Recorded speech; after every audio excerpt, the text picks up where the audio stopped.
Son shook my hand at my wife's funeral. Not a hug. A handshake. Firm, quick, like he was closing a deal. Then he leaned in close enough that I could smell the cologne I'd given him last Christmas, and he said quietly, so no one else could hear, "Dad, I need you out of the house by the end of the month." 30 days. I think that's more than fair. I didn't say anything. I looked at the casket. White roses on top. Eleanor's favorite. 31 years in that house. I built the back porch with my own hands the summer our daughter was born. I planted every tree in that yard. I nodded. "Okay," I said. He blinked. I think he expected a fight. "Okay," he said back, uncertain now. I turned and walked to the front row and sat down for the rest of the service. I didn't cry. I'd done my crying a week before, alone in the hospital parking garage, sitting in my truck for 40 minutes before I could drive home. At the funeral, I just sat there and listened to the pastor talk about Eleanor, and I thought about 31 years of mortgage payments, and I thought about the deed, and I thought about a phone call I needed to make on Monday morning. Her name was Eleanor Ruth Bascom, 64 years old.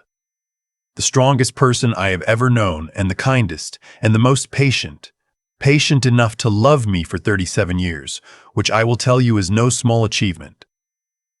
She taught 3rd grade for 22 years. She made the best lemon cake you've ever tasted. She kept a bird feeder outside the kitchen window and knew every species by sight. She died of a brain aneurysm on a Tuesday afternoon in October without warning, without suffering, the doctors said. She was grading papers at her desk at home. She was listening to the radio. I am 66 years old. My name doesn't matter for this story. What matters is the house, and what my son tried to do, and what I had already done 3 years before he tried it. Our son is 41. I'll call him by his middle name here, the name he went by when he was a boy, before he decided it wasn't professional enough. We called him Russ. He hated it by the time he was 25. He goes by his first name now, which is Whitmore, which I always thought was a mouthful, but Eleanor loved it because it was her maiden name.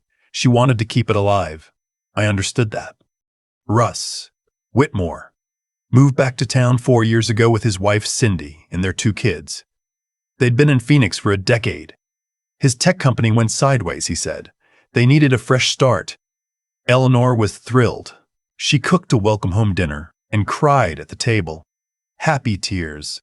And I grilled steaks and pretended I wasn't watching Cindy look around the house the way a person looks at something they're calculating.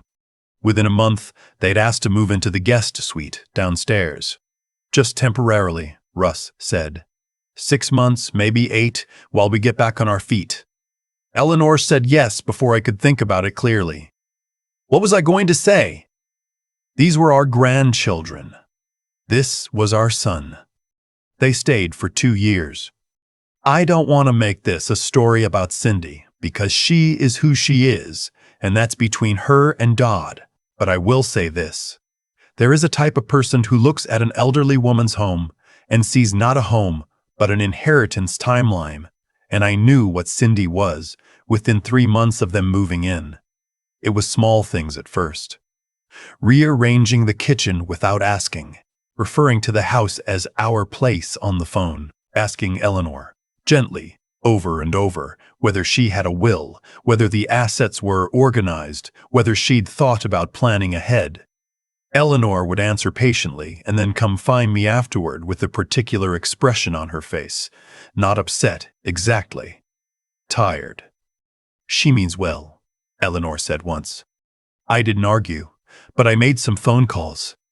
3 years before Eleanor died, I sat across from an estate attorney named Mr. Feldwick in a downtown office on a Wednesday morning.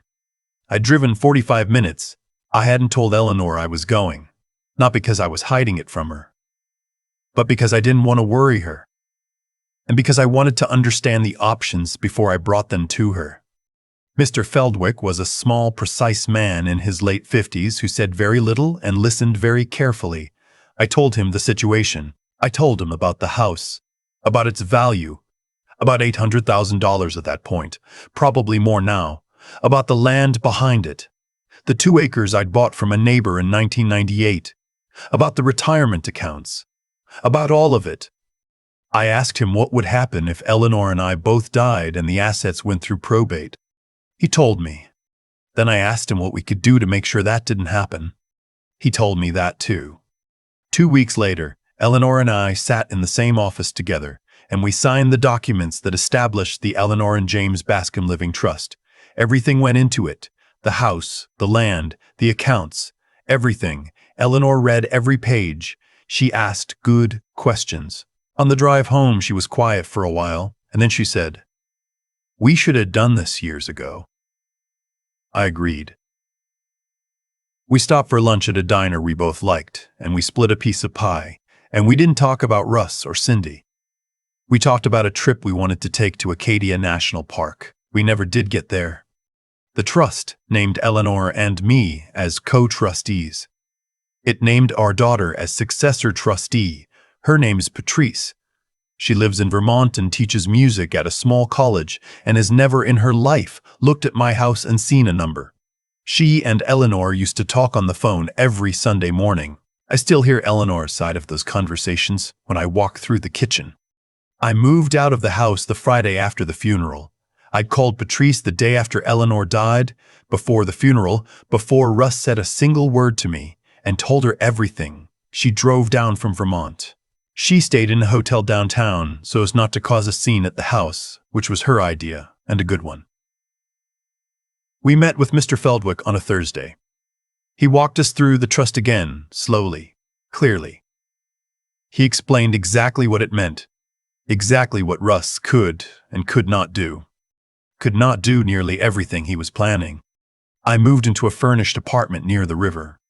2 bedrooms, a small balcony, a view of the water in the morning. It was not my home. It smelled like other people's lives. But I slept fine, because I knew what was coming. Russ called me 3 times that first week. I let the calls go to voicemail.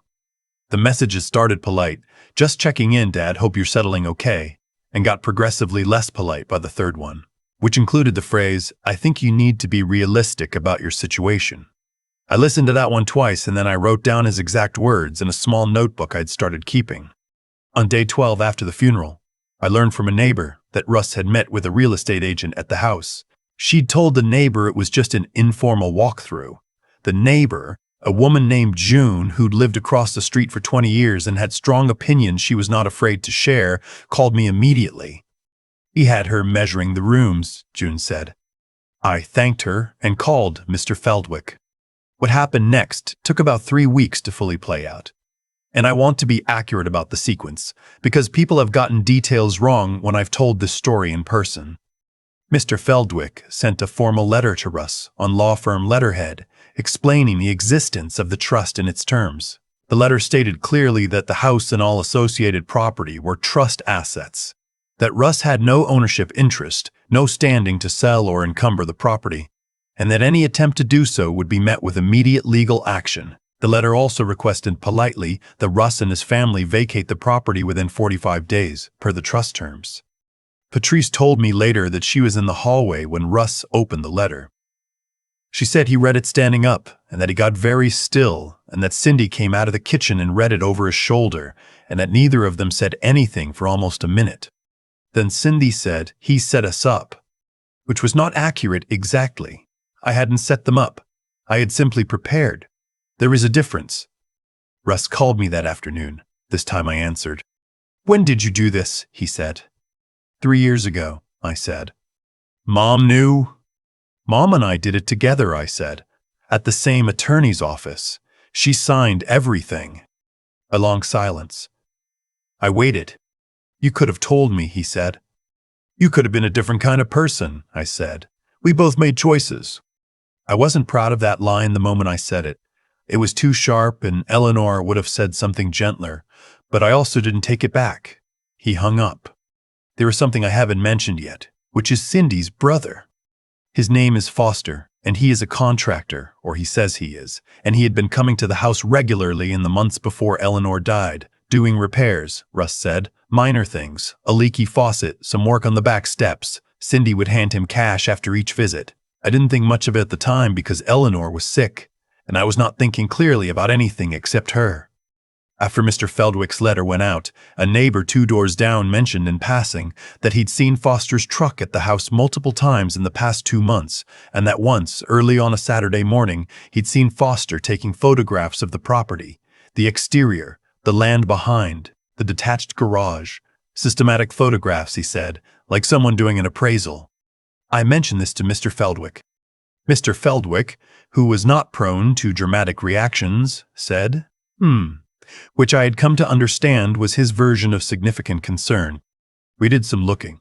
We found that Foster had been in contact with a property developer, a small firm that specialized in buying undervalued residential properties for commercial conversion. We found that initial conversations between Foster and this developer had begun about 8 months before Eleanor passed away, which meant this had been in motion while Eleanor was still alive, while she was still in the house, while Cindy was asking her gently, over and over, about her plans and her will and whether she'd organized her affairs.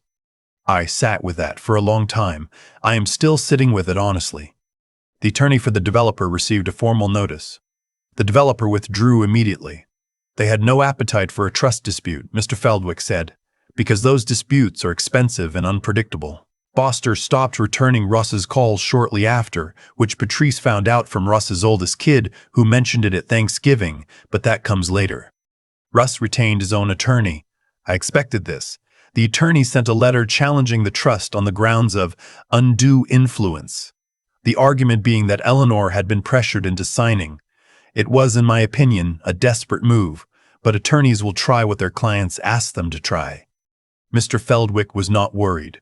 He explained to me, very patiently, that Eleanor had signed the trust documents 3 years prior, at a time when she was in excellent health, with full capacity, with independent legal counsel present. She had asked questions. She had reviewed every page. There were witnesses.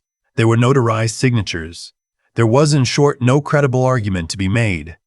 The challenge was filed and died within 6 weeks. I was never deposed. The other attorney withdrew. Russ called me one more time after that. It was a Sunday evening in January, 4 months after Eleanor's funeral. I was at my apartment. I had made soup and was watching a nature documentary. He asked if we could meet for coffee. I said yes. We met at a diner near the old neighborhood. He looked tired. He had aged, I thought. Not in a satisfying way. Just the way people age when things have gone wrong and they haven't slept enough. We ordered coffee. We didn't order food. Neither of us knew quite what to say for the first few minutes. He said, "I know what you think of me." I said, "I'm not sure you do." He said, "I needed the money, Dad.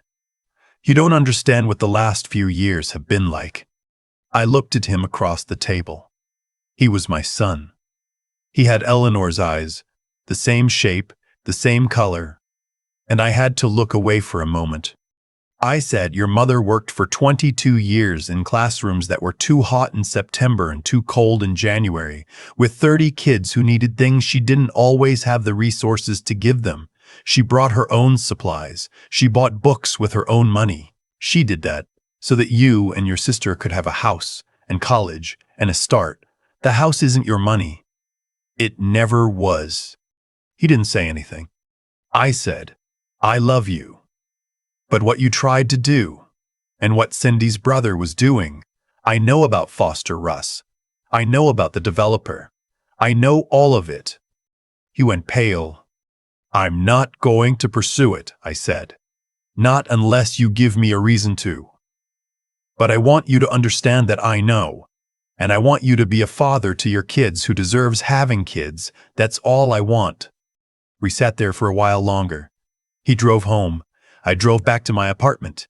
I made more coffee and I sat on the balcony even though it was cold, watching the lights on the river. I don't know what he did after that. I know that he and Cindy separated about 8 months later. Patrice told me, secondhand, careful about it.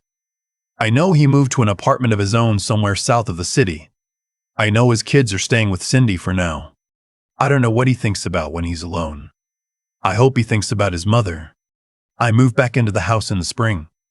Patrice helped me. She drove down with a truck full of things she'd kept from childhood, a few boxes of Eleanor's books, some dishes that had been in storage. We opened windows, we aired the place out.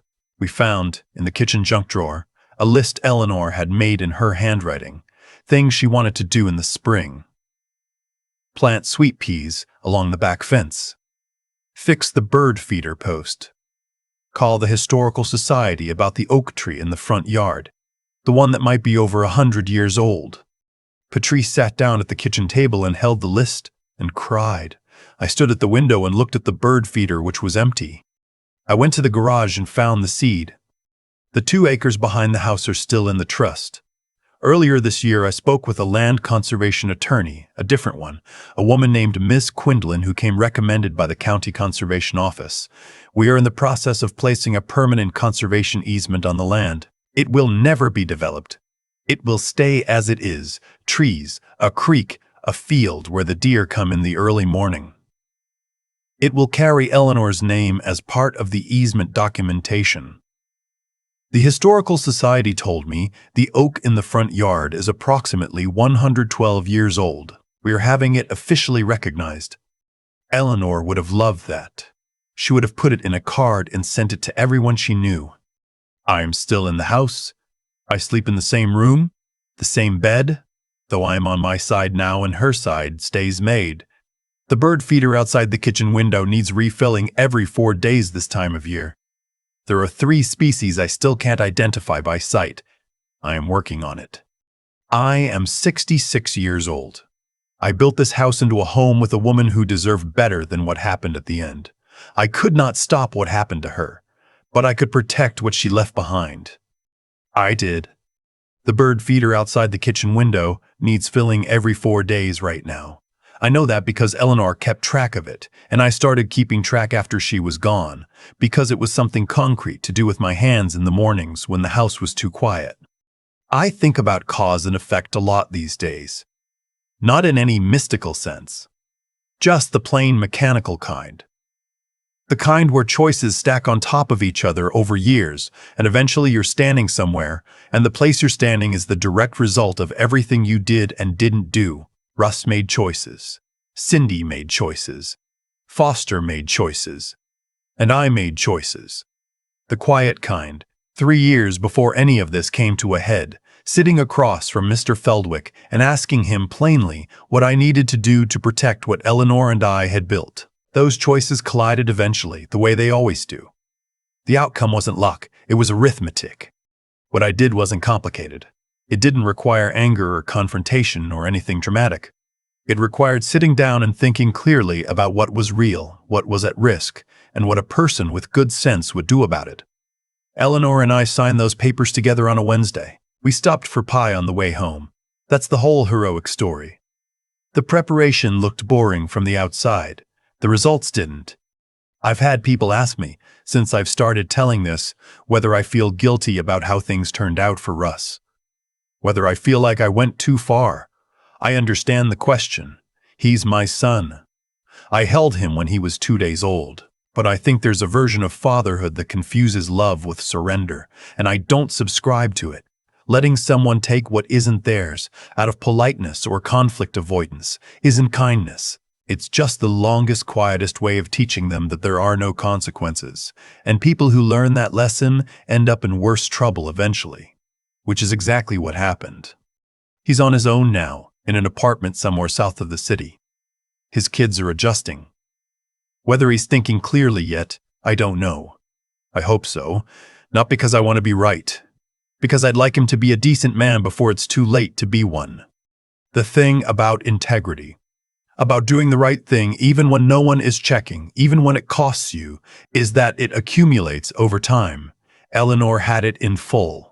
She spent 22 years in classrooms that underpaid her and overworked her, and she showed up every day anyway and bought supplies with her own money and remembered the names of children who'd been in her class a decade earlier.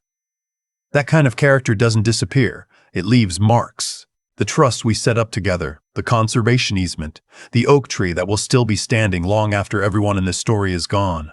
Those are Eleanor's marks. I just had the sense to protect them. Patrice called last Sunday. We talked for 40 minutes, which is not unusual for us now. She asked whether I'd identified the 3 bird species I mentioned not knowing. I told her 2 out of 3. She laughed. It sounded like Eleanor laughing just slightly. I stayed on the porch after we hung up and watched the feeder for a while. The land behind the house is quiet this time of year. The deer come in just before sunrise when the light is still gray. I see them most mornings if I'm up early enough. I usually am.